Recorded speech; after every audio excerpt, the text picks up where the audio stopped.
నమస్తే అన్న, అందరికీ నమస్కారం.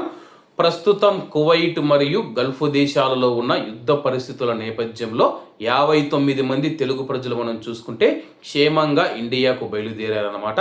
వివరాల్లోకి వెళితే కానీ ఇజ్రాయిల్ ఇరాన్ యుద్ధం కారణంగా గల్ఫ్ దేశాలలో చిక్కుకున్న 59 మంది తెలుగువారిని ఏపీఎన్ఆర్టీఎస్, ఎన్ఆర్ఐ టీడీపీ సంయుక్త సహకారంతో మంగళవారం రాత్రి క్షేమంగా ఒక విమానం బయలుదేరింది.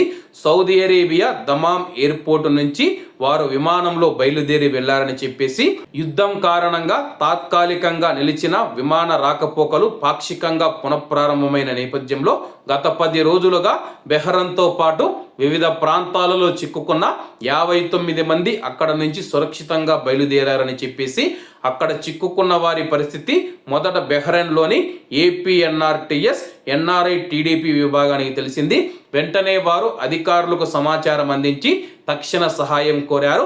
విషయం తెలిసిన వెంటనే మంత్రి నారా లోకేష్ గారి ఆదేశాలతో కేంద్ర పౌర విమానయాన శాఖ మంత్రి కింజరపు రామ్మోహన్ నాయుడు గారు, రాష్ట్ర మంత్రి కొండపల్లి శ్రీనివాస్ గారు, ఏపీ భవన్ కమిషనర్ ఆర్జా శ్రీకాంత్ గారు, ఏపీఎన్ఆర్టీఎస్ చైర్మన్ రవి వేమూరి గారు, అలాగే సిఇఓ కృష్ణమోహన్ గారు, ఏపీఎన్ఆర్టీఎస్ డైరెక్టర్ నాగేంద్రబాబు అక్కిరి గారు రంగంలోకి దిగి ఆయా దేశాల్లోని గుడ్విల్ రాయబారులను అప్రమత్తం చేశారు.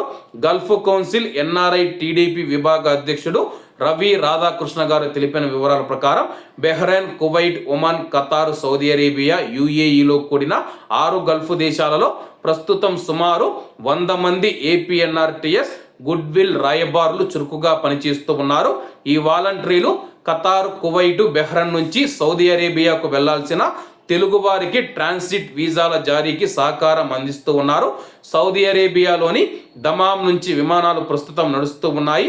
వారికి స్థానిక రవాణాను కూడా ఏర్పాటు చేశామని చెప్పి చిక్కుకున్న ప్రయాణికులు ఎయిర్పోర్టుకు చేరుకోవడానికి వ్యక్తిగత వాహనాలు, ఇతర లాజిస్టిక్స్ సపోర్ట్ అందిస్తూ ఉన్నట్లు రాధాకృష్ణ గారు తెలియజేశారు. ప్రస్తుతం మనం చూసుకుంటే కానీ ఎవరైతే బెహ్రెన్ కానీ లేకపోతే కువైట్ కావచ్చు గల్ఫ్ దేశాల్లో చిక్కుకున్న తెలుగు వారిని సురక్షితంగా అయితే ఇండియాకు చేరుస్తూ ఉన్నారు. అందులో భాగంగా మొదటి విమానం సౌదీ అరేబియా నుంచి ఇండియాకు బయలుదేరి సురక్షితంగా ఇండియాకు చేరుకుంది. కాబట్టి అందరూ బాగుండాలి, అందులో మనం ఉండాలి. అందరికీ నమస్తే అన్న, జై హింద్.